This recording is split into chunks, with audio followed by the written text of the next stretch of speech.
இன்று ஏப்ரல் 13, நாளை ஏப்ரல் 14, நாளை மறுநாள் ஏப்ரல் 15. இந்த 3 நாட்களும் உங்கள் வாழ்க்கையில் மிக மிக முக்கியமான நாட்கள். ஆனால் நம்மில் பெரும்பாலானவர்கள் இதை தெரியாமல் தூங்கிக் கொண்டிருக்கிறோம்.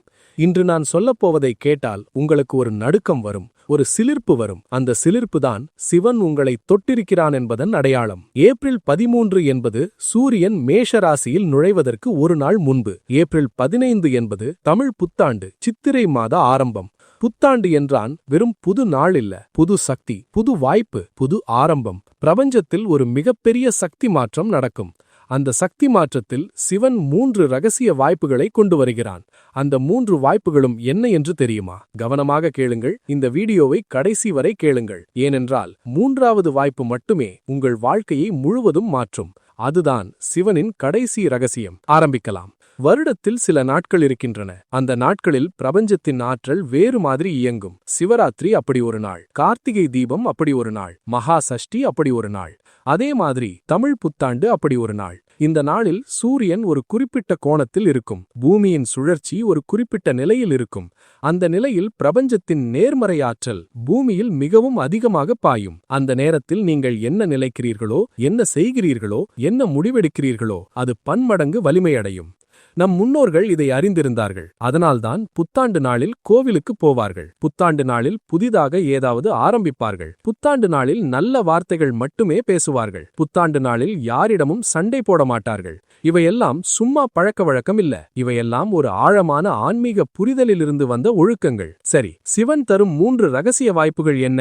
முதல் வாய்ப்பு பற்றி பேசலாம். முதல் வாய்ப்பு என்பது தலைவிதியை மாற்றும் வாய்ப்பு. நம்மில் பலர் நம்புகிறோம், தலைவிதி என்பது ஒருமுறை எழுதப்பட்டுவிட்டது என்று. ஆனால் இது தவறான நம்பிக்கை. சிவன் என்ன சொல்கிறான்? தலைவிதி என்பது ஒரு நகரும் கோடு. அது மாறும், மாற்றலாம். உன் செயல்களால் மாற்றலாம், உன் எண்ணங்களால் மாற்றலாம், உன் பிரார்த்தனையால் மாற்றலாம். ஜோதிடத்தில் ஒரு வார்த்தை இருக்கிறது, கர்மா. கர்மா என்றால் செயல். நம் கடந்த கால செயல்கள் நம் இன்றைய வாழ்க்கையை உருவாக்கியிருக்கின்றன. நம் இன்றைய செயல்கள் நம் எதிர்கால வாழ்க்கையை உருவாக்கும். ஆக தலைவிதி என்பது நம் கையில்தான் இருக்கிறது. ஆனால் ஒரு சக்கரம் மட்டும் நம் கையில் இல்ல. அது பிராரப்தம் என்று சொல்வார்கள். பிராரப்தம் என்பது கடந்த காலத்தில் இருந்து வரும் கர்மாவின் விளைவு. அதை நேரடியாக மாற்ற முடியாது. ஆனால் சிவனின் அருளால் மாற்றலாம். திருவண்ணாமலையில் ஒரு கதை சொல்கிறார்கள். ஒரு ஜோதிடன் ஒரு ஏழை விவசாயிக்கு சொன்னான், உன் ஜாதகத்தில் இந்த வருடம் பயிர் நஷ்டம் வரும் என்று. அந்த விவசாயி கவலைப்படவில்லை. நேரே திருவண்ணாமலை கோவிலுக்கு போனார். சிவனிடம் ஒரு வேண்டுகோள் வைத்தார். சிவா, ஜோதிடன் என்ன சொன்னாலும் நீ வழிகாட்டுவாய் என்ற நம்பிக்கை எனக்கு இருக்கிறது.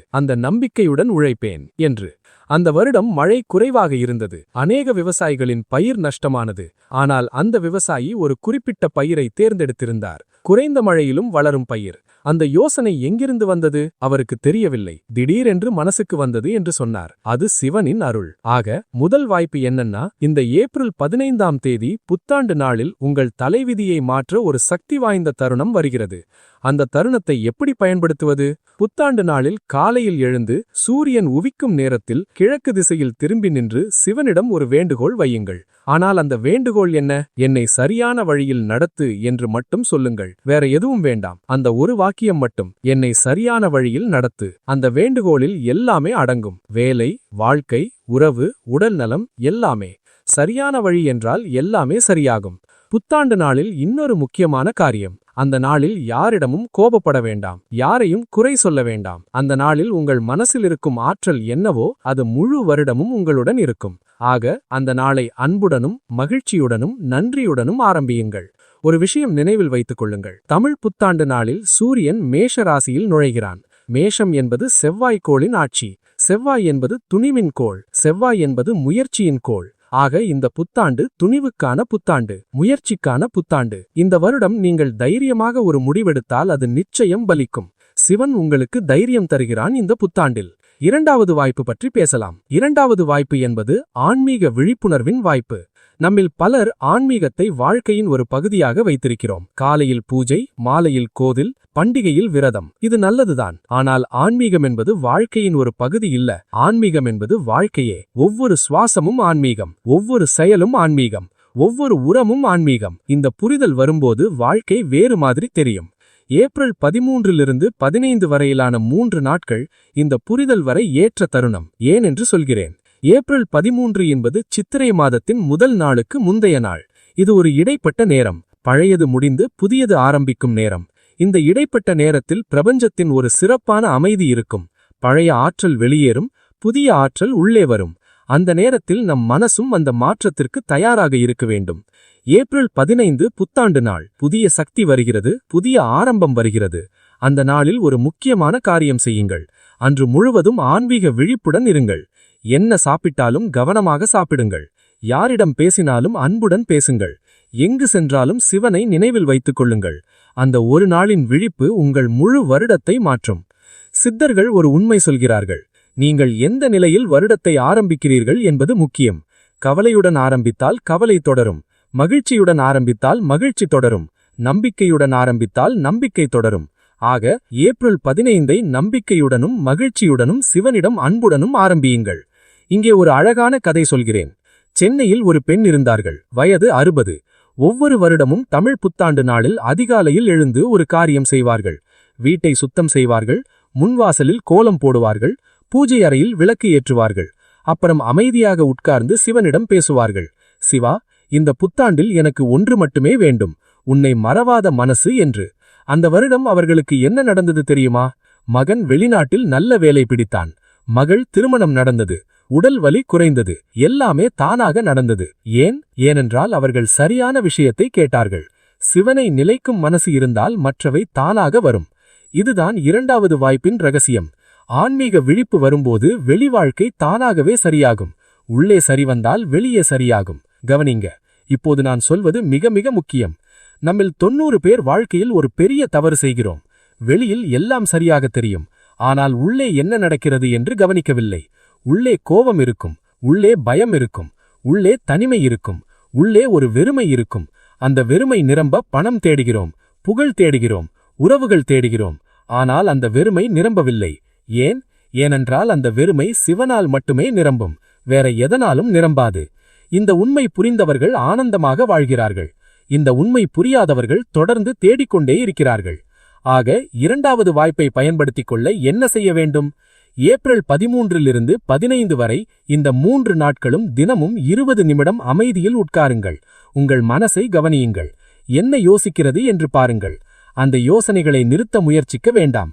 அவற்றை வெறும் கவனியுங்கள். அந்த கவனிப்பே தியானம். அந்த தியானத்தில் சிவன் பேசுவான். 3வது வாய்ப்பு பற்றி பேசப் போகிறோம். ஆனால் அதற்கு முன்பு ஒரு விஷயம் சொல்ல வேண்டும். நீங்கள் இந்த வீடியோவை இந்த நேரம் வரை கேட்டீர்கள் என்றால் உங்களுக்கு ஒரு விஷயம் நிச்சயமாக தெரியும். நீங்கள் சாதாரண மனிதர் இல்லை. நீங்கள் ஆன்மீகத்தில் ஆர்வம் உள்ளவர்கள். உங்கள் வாழ்க்கையை சரியாக வைக்க வேண்டும் என்ற ஆர்வம் உள்ளவர்கள். அந்த ஆர்வமே சிவனின் அழைப்பு. அந்த ஆர்வம் உங்களிடம் இருக்கிறது என்றால் சிவன் உங்களை ஏற்கனவே தேர்ந்தெடுத்திருக்கிறான். இப்போது 3வது வாய்ப்பு. 3வது வாய்ப்பு மிகவும் ஆழமானது. இதை புரிந்து கொண்டால் உங்கள் வாழ்க்கை என்றும் பின்போகாது. 3வது வாய்ப்பு என்பது கர்மா விமோச்சனத்தின் வாய்ப்பு. கர்மா என்றால் என்ன என்று சொன்னேன். கடந்த காலத்தின் செயல்களின் விளைவு. நாம் கடந்த காலத்தில் செய்த தவறுகள், சொன்ன கொடூரமான வார்த்தைகள், காயப்படுத்திய உறவுகள், கைவிட்ட கடமைகள், இவையெல்லாம் கர்மாவாக நம்மிடம் சேர்ந்திருக்கின்றன. அந்த கர்மா நம் வாழ்க்கையில் தடையாக வருகிறது, நோயாக வருகிறது, உறவு பிரச்சனையாக வருகிறது, பணம் வராமல் போவதாக வருகிறது. ஆனால் இந்த கர்மாவை விமோசனப்படுத்த ஒரு வழி இருக்கிறது. அது சிவனிடம் மன்னிப்பு கேட்பது. வெறும் வாயால் மன்னிப்பு கேட்பதில்லை, உள்ளத்தில் உணர்ந்து மன்னிப்பு கேட்பது. நான் தெரியாமல் செய்த தவறுகளை மன்னி, நான் தெரிந்து செய்த தவறுகளையும் மன்னி, என்னால் காயப்பட்ட அனைவரையும் மன்னி என்று சொல்லுங்கள். அந்த ஒரு காரியம் உங்கள் கர்மாவை கரைக்கும். ஒரு சக்தி வாய்ந்த மந்திரம் சொல்கிறேன். ஓம் நம சிவாய. இந்த மந்திரத்தை புத்தாண்டு நாளில் 108 தடவை சொல்லுங்கள். 108 என்பது ஒரு புனித எண். 108 சொல்லும்போது ஒவ்வொரு முறையும் ஒரு ஆழமான சுவாசம் இடுங்கள். அந்த 108 சுவாசமும் 108 கர்மாக்களை கரைக்கும். நம் முன்னோர்கள் இதை அறிந்தே 108 என்ற எண்ணை தேர்ந்தெடுத்தார்கள். திருவாரூரில் சிவன் கோவில் இருக்கிறது. அங்கு ஒரு ஐதீகம் இருக்கிறது. திருவாரூரில் பிறந்தவர்களுக்கு மோட்சம் கிடைக்கும் என்று. ஆனால் இதன் ஆழமான அர்த்தம் என்ன? திருவாரூரில் பிறப்பது என்பது ஒரு வரம். ஆனால் அந்த வரத்தை பெற திருவாரூரில் உடல் பிறக்க வேண்டும் என்று இல்ல, மனசு அந்த தெய்வீக நிலையில் பிறக்க வேண்டும். மோட்சம் என்பது மரணத்திற்கு பிறகு மட்டுமல்ல, மோட்சம் என்பது இப்போதே அடையலாம். அமைதியான மனசு, கர்மாவிலிருந்து விடுதலை, சிவனுடன் ஒன்றிணையும் நிலை, இதுதான் மோட்சம். இந்த நிலை இப்போதே சாத்தியம். ஒரு கதை சொல்கிறேன், மிக அழகான கதை. மதுரையில் ஒரு வயதான தாத்தா இருந்தார்கள். வயது 85. கடந்த வாழ்க்கையில் நிறைய தவறுகள் செய்தார்கள். குடும்பத்தினருக்கு கஷ்டம் கொடுத்தார்கள், பணத்திற்காக உறவுகளை விட்டார்கள், வயதான காலத்தில் தனியாக இருந்தார்கள். ஒரு நாள் மீனாட்சி அம்மன் கோவிலுக்கு போனார்கள். அங்கு சிவன் சன்னதியில் நின்று நீண்ட நேரம் அழுதார்கள். என்ன பேசினார்கள் என்று யாருக்கும் தெரியவில்லை. ஆனால் அவர்கள் திரும்பி வந்தபோது முகம் ஒளிர்ந்தது, ஒரு அமைதி இருந்தது. அன்றிலிருந்து அவர்கள் வேறு மாதிரி வாழ்ந்தார்கள். மகன் தானாகவே திரும்பி வந்தான், பேரன்கள் வந்தார்கள். கடைசி காலம் அன்புடன் கடந்தது. என்ன நடந்தது? சிவன் சன்னதியில் நின்று அவர்கள் கர்மாவை விட்டுவிட்டார்கள், மன்னிப்பு கேட்டார்கள், சுமை இறக்கிவிட்டார்கள். அந்த நிமிடம் முதல் வாழ்க்கை மாறியது. இதுதான் மூன்றாவது வாய்ப்பின் ஆற்றல், கர்மாவை கரைக்கும் ஆற்றல். அந்த வாய்ப்பு ஏப்ரல் 15 அன்று திறக்கிறது. இப்போது நான் உங்களிடம் ஒரு விஷயம் கேட்கிறேன். உங்கள் வாழ்க்கையில் யாரையாவது காயப்படுத்தியிருக்கிறீர்களா? ஒரு உறவை புண்படுத்தியிருக்கிறீர்களா? ஒரு நல்ல வாய்ப்பை சோம்பேறித்தனத்தால் தவறவிட்டீர்களா? அந்த நினைவுகள் உள்ளே ஒரு குற்ற உணர்வாக இருக்கின்றனவா? கவலை வேண்டாம், சிவன் எல்லாவற்றையும் அறிவான். அவனிடம் போய் சொல்லுங்கள், அவன் மன்னிப்பான். மன்னிக்கும் சிவன் ஆசுதோஷன். ஆசுதோஷன் என்றால் சீக்கிரம் மகிழ்பவன். சிவன் மகிழ அதிக நேரம் வேண்டாம், உண்மையான ஒரு கண்ணீர் மட்டும் போதும். சித்திரை மாதம் சிவனுக்கு மிகவும் பிடித்த மாதம். ஏனென்று தெரியுமா? சித்திரை நட்சத்திரம் இந்த மாதத்தின் பெயர் நட்சத்திரம். சித்திரை என்றால் ஒளி, சித்திரை என்றால் அழகு, சித்திரை என்றால் படைப்பாற்றல். இந்த மாதத்தில் சிவன் தன் படைப்பாற்றல் ஆற்றலை பூமியில் அதிகமாக பொழிகிறான். அந்த ஆற்றலை வாங்க நீங்கள் தயாராக இருக்க வேண்டும். ஒரு பாத்திரம் சுத்தமாக இருந்தால் மழை நீர் சேகரிக்கலாம், அழுக்காக இருந்தால் மழை நீரும் அழுக்காகும். உங்கள் மனசை சுத்தமாக வைத்திருங்கள். கோபத்தை விடுங்கள், பயத்தை விடுங்கள், சந்தேகத்தை விடுங்கள். அந்தபோது சித்திரை மாதத்தின் ஆற்றல் உங்களுக்குள் நிரம்பும். ஒரு முக்கியமான விஷயம் பேசப் போகிறோம். நம் தமிழ் கலாச்சாரத்தில் புத்தாண்டு என்பது வெறும் கொண்டாட்டம் மட்டுமல்ல. புத்தாண்டு என்பது ஒரு ஆன்மீக சடங்கு. அன்று காலையில் சூரியனை வணங்குவார்கள், அன்று விசேஷ உணவு சமைப்பார்கள், அன்று புதிய ஆடை அணிவார்கள். ஏனென்றால் அந்த நாளில் புதிதாக ஆரம்பிக்கிறோம் என்ற உணர்வை வலுப்படுத்துவதற்காக. உடல் புதிதாக தெரியும்போது மனசும் புதிதாக உணரும். மனசு புதிதாக உணரும்போது புதிய சாத்தியங்கள் தெரியும். நம் முன்னோர்கள் மிகவும் புத்திசாலியானவர்கள். அவர்கள் மனோவியல் அறியாமல் இந்த சடங்குகளை வைக்கவில்லை, மனோவியல் அறிந்தே வைத்தார்கள். வெளிப்புற மாற்றம் உள்ளுக்குள் மாற்றத்தை கொண்டு வரும் என்பதை அறிந்தார்கள்.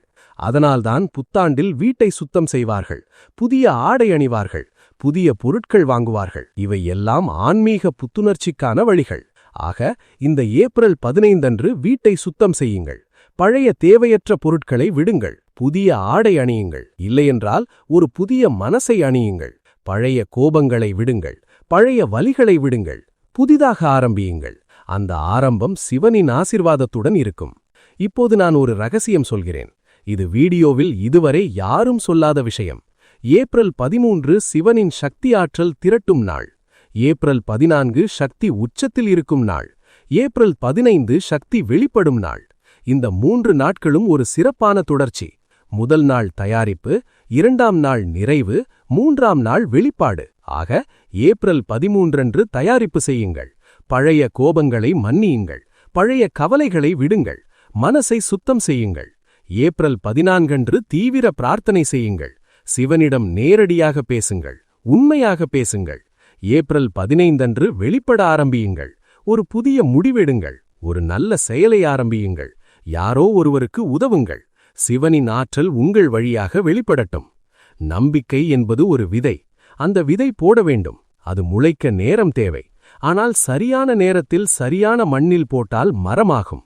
இந்த 3 நாட்கள் நம்பிக்கை விதை போட சரியான மண், சரியான நேரம், சரியான மழை.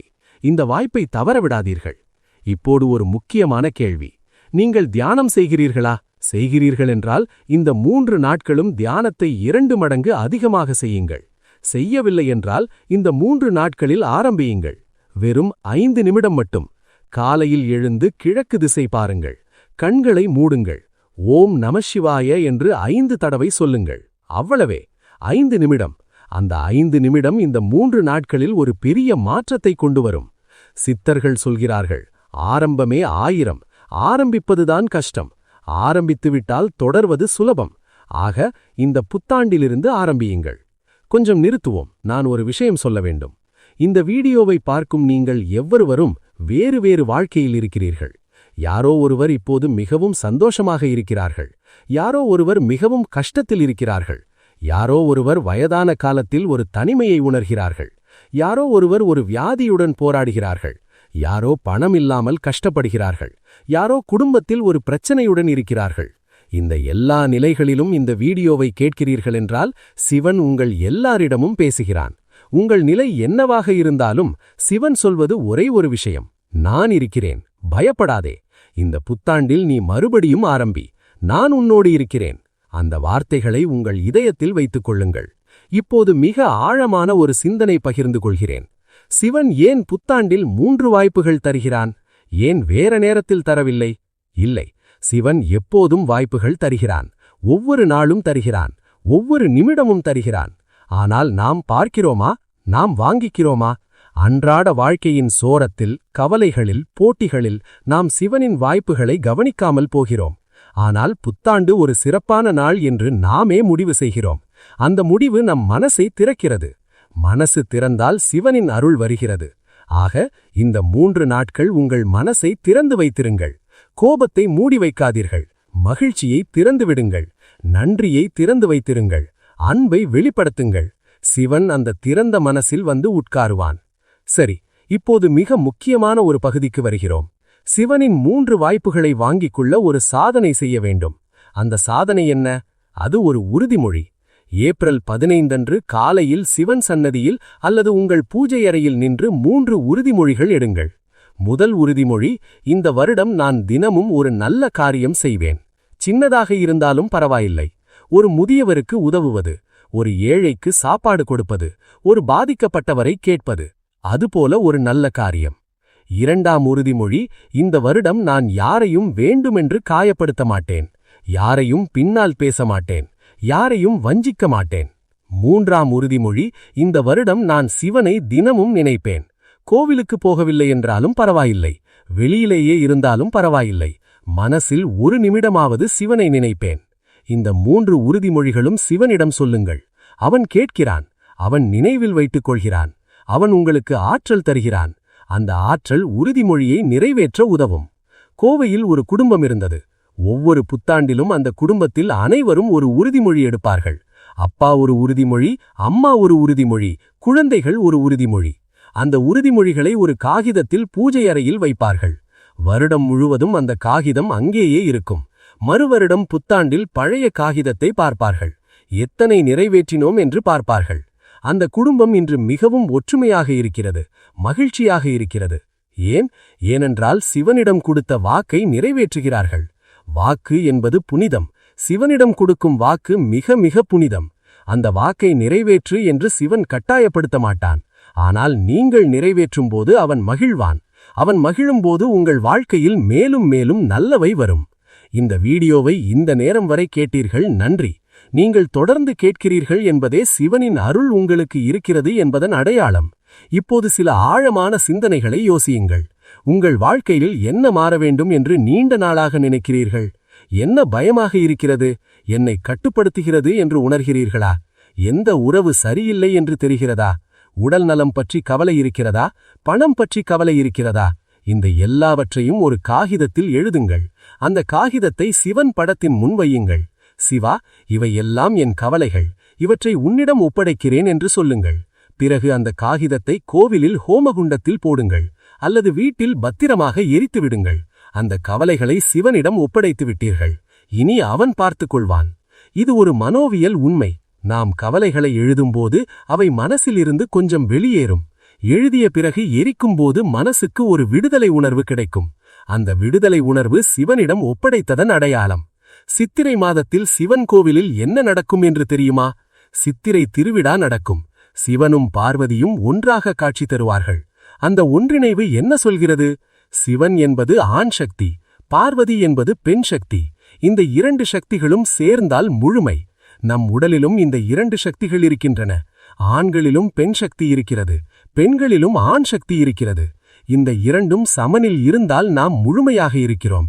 இந்த சமன் கெடும்போது வாழ்க்கை சமனில்லாமல் போகும். தியானம் இந்த சமனை மீட்டுத் தரும். சித்திரை மாதத்தில் இரவில் வெளியே நிற்கும்போது வானத்தை பாருங்கள். நட்சத்திரங்கள் தெரியும். அந்த ஒவ்வொரு நட்சத்திரமும் ஒரு சிவனின் விளக்கு. அந்த விளக்குகள் உங்களுக்காக ஒளிர்கின்றன. அவற்றை பார்க்கும்போது ஒரு நிமிடம் நின்று சொல்லுங்கள், சிவா, உன் படைப்பில் நானும் ஒரு பகுதி, நன்றி என்று. அந்த ஒரு வாக்கியம் உங்கள் மனசைத் தொடும். பரமஹம்ச ரமணர் சொன்னார், யார் நான் என்று கேள் என்று. இந்த கேள்வி மட்டும் போதும். யார் நான்? நான் உடலா? இல்லை. நான் மனசா? இல்லை. நான் சிவனின் அம்சம். நான் சுத்த சேதனம். நான் ஆனந்த ஸ்வரூபம். இந்த புரிதல் வரும்போது வாழ்க்கை மாறும். இந்த புரிதலை ஏப்ரல் 15 அன்று கொண்டு வாருங்கள். அன்று காலையில் எழுந்து கண்ணாடியில் உங்களை பாருங்கள். யார் நான் என்று கேளுங்கள். பதில் தேட வேண்டாம், வெறும் கேளுங்கள். அந்த கேள்வியே போதும். சிவன் உங்களுக்கு பதில் சொல்வான். மெல்ல மெல்ல, நாளாக நாளாக. ஒரு அழகான தேவாரம் பாடல் சொல்கிறேன். திருஞான சம்பந்தர் சொன்னார், இறைவன் நம்மோடு இருக்கிறான். நாம் அவனை தேடி அலைய வேண்டியதில்லை. அவன் நம்மில் இருக்கிறான். அவனை உணர வேண்டும். அந்த உணர்வு வரும்போது மோட்சம் இங்கேயே கிடைக்கும் என்று. அந்த உணர்வு வர இந்த புத்தாண்டு ஒரு நல்ல ஆரம்பம். இப்போது ஒரு விஷயம் செய்யுங்கள். இந்த வீடியோ கேட்கும் இந்த நிமிடமே ஒரு சின்ன செயல் செய்யுங்கள். யாரையாவது மனசில் நினைத்து அவர்களுக்கு நன்றி சொல்லுங்கள். அவர்கள் கூட இல்லாவிட்டாலும் பரவாயில்லை. மனசுக்குள்ளேயே சொல்லுங்கள். அம்மா நன்றி, அப்பா நன்றி, என்னை வளர்த்தவர்களே நன்றி, என்னோடு இருப்பவர்களே நன்றி என்று. அந்த நன்றி உணர்வு உங்கள் சக்கரங்களை திறக்கும். சிவனின் ஆற்றல் உள்ளே வரும். கடைசி வாய்ப்பு பற்றி மிக ஆழமாக பேசுவோம். 3வது வாய்ப்பு கர்ம விமோசனம் என்று சொன்னேன். அந்த விமோசனத்திற்கு ஒரு குறிப்பிட்ட முறை இருக்கிறது. ஏப்ரல் 15 அன்று ஒரு குறிப்பிட்ட நேரம் மிக முக்கியம். அது சூரியோதயம். சூரியன் உதிக்கும் நேரம். அந்த நேரத்தில் வெளியே நின்று சூரியனை நேருக்கு நேர் பாருங்கள். வெறும் 3 வினாடி. அதிகமாக பார்க்கவே வேண்டாம். 3 வினாடி மட்டும். அந்த 3 வினாடியில் மனசுக்குள் சொல்லுங்கள், சிவா, இந்த வருடம் என்னை உன் ஒளியில் நடத்து என்று. பிறகு கண்களை மூடுங்கள். சூரியனின் ஒளி உங்கள் கண் இமைகளில் படும். அந்த ஒளியை உணருங்கள். அந்த ஒளி சிவனின் ஒளி. அந்த ஒளி உங்கள் கர்மாவை கரைக்கும். இது ஒரு சூரிய வழிபாட்டு முறை. நம் முன்னோர்கள் சூரியனை சிவனின் கண் என்று சொன்னார்கள். சூரியன் இல்லாமல் வாழ்க்கை இல்ல. சூரியன் இல்லாமல் உணர்வு இல்ல. சூரியன் இல்லாமல் ஒளி இல்ல. ஆக சூரியன் ஒரு தெய்வீக ஆற்றல். அந்த ஆற்றலை வணங்குவது சிவனை வணங்குவது. கன்னியாகுமரியில் சூரியோதயம் பார்த்திருப்பீர்கள். அங்கு சூரியன் கடலிலிருந்து எழுவது போல தெரியும். அந்த காட்சி பார்க்கும்போது மனசில் ஒரு மலைப்பு வரும். அந்த மலைப்புதான் தெய்வீகத்தின் தொடுதல். நாம் எங்கு இருந்தாலும் சூரியோதயத்தில் அந்த தொடுதல் உணரலாம். ஊர் மாறினால் பரவாயில்லை, மனசு திறந்திருந்தால் போதும். ஒரு முக்கியமான விஷயம் சொல்கிறேன். ஏப்ரல் 15 அன்று கோவிலுக்கு போக முடியுமென்றால் போங்கள். முடியவில்லை என்றால் வீட்டிலேயே பூஜை செய்யுங்கள். கோவில் போகாமலும் சிவனை அடையலாம். ஏனென்றால் சிவன் கோவிலில் மட்டுமில்லை, சிவன் எங்கும் இருக்கிறான். ஒவ்வொரு இடத்திலும் இருக்கிறான். உங்கள் இதயமே அவனுக்கு பெரிய கோவில். ஆனால் கோவிலுக்கு போகும்போது ஒரு சிறப்பு இருக்கிறது. அந்த சிறப்பு என்ன? கோவிலில் நிறைய பேர் ஒரே சமயத்தில் சிவனை வணங்குகிறார்கள். அந்த கூட்டு ஆற்றல் மிகவும் சக்தி வாய்ந்தது. கூட்டு பிரார்த்தனையின் ஆற்றல் தனிநபர் பிரார்த்தனையை விட அதிகம். அதனால்தான் கோவிலுக்கு போகுமாறு சொல்கிறார்கள். இந்த புத்தாண்டில் ஒரு முடிவெடுங்கள். குறைந்தது மாதத்தில் ஒரு தடவையாவது சிவன் கோவிலுக்கு போவேன் என்று. அது போதும். மாதத்தில் ஒரு முறை. அந்த ஒரு முறை போகும்போது வெறும் படம் பார்க்க போக வேண்டாம். சிவனோடு பேசப்போங்கள். அவனிடம் உங்கள் மனசை சொல்லுங்கள். அவனிடம் கேளுங்கள். அந்த தனிப்பட்ட உரையாடல்தான் வழிபாட்டின் உயர்ந்த வடிவம். நாயன்மார்கள் 60 மூவர். அவர்கள் எல்லாரும் வேறு வேறு வாழ்க்கையில் வாழ்ந்தார்கள். வேட்டைக்காரன், குயவன், கொல்லன், விவசாயி, அரசன் என்று எல்லா தரத்தினரும் இருந்தார்கள். எல்லாரும் சிவனை அடைந்தார்கள். ஏனென்றால் அவர்கள் சிவனிடம் உண்மையாக இருந்தார்கள். அவரவர் வாழ்க்கையிலிருந்தே சிவனை வணங்கினார்கள். சிவனும் அவர்கள் எல்லாரையும் அரவணைத்தான். நீங்களும் உங்கள் வாழ்க்கையிலிருந்தே சிவனை வணங்கலாம். நீங்கள் விவசாயியா? வயலில் விதை போடும்போது சிவனை நினையுங்கள். நீங்கள் தொழிலாளியா? உழைக்கும்போது சிவனை நினையுங்கள். நீங்கள் குடும்பத்தை பராமரிக்கிறீர்களா? அந்த சேவையே சிவனுக்கு சேவை. எந்த வாழ்க்கையிலும் சிவனை தொடலாம். இப்போது ஒரு ஆழமான சிந்தனை. நாம் அனைவரும் ஒரு நாள் இந்த உடலை விட்டு போவோம். அந்த நாள் எப்போது என்று தெரியாது. ஆனால் அந்த நாள் வரும் முன்பு நாம் என்ன செய்கிறோம் என்பது முக்கியம். வாழ்க்கை எத்தனை வருடம் என்று முக்கியமில்லை, எப்படி வாழ்கிறோம் என்பதே முக்கியம். அன்புடன் வாழ்ந்தோமா? நேர்மையுடன் வாழ்ந்தோமா? சிவனை நினைந்தோமா? பிறருக்கு உதவினோமா?